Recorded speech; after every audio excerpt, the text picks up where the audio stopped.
গ্রামের বটগাছগুলো শুধু ছায়া দেয় না, কিছু কিছু গাছ ভয়ও ছাড়ায়।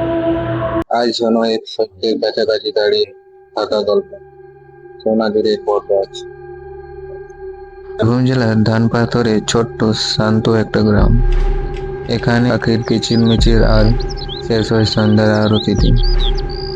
কিন্তু এই গ্রামের পাশে আছে একটা ভয়ানক বন, নাম সোনাঝুরি। সেই বনের মাঝখানে দাঁড়িয়ে আছে একটা পুরনো বট গাছ। একদিন গোপাল কাকা হাট থেকে ফিরছিলেন।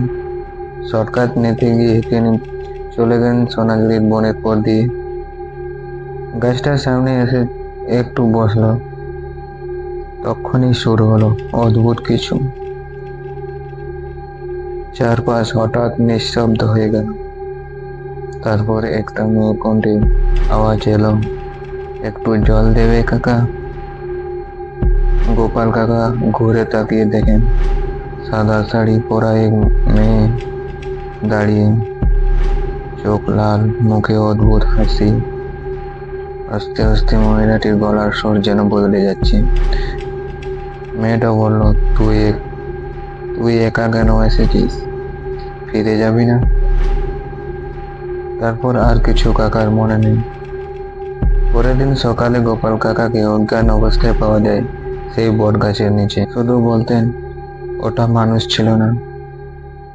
এরপর থেকেই গ্রামের লোকেরা মিলে বট গাছের নিচে পূজার জায়গা বানিয়ে ফেলে। কেউ আর ওদিকে যায় না, কারণ সত্যি কিছু গাছ শুধু ছায়া দেয় না, তারা আত্মাও রাখে। গ্রাম বাংলার প্রতিটি কোণে লুকিয়ে আছে সত্য অজানা কাহিনী।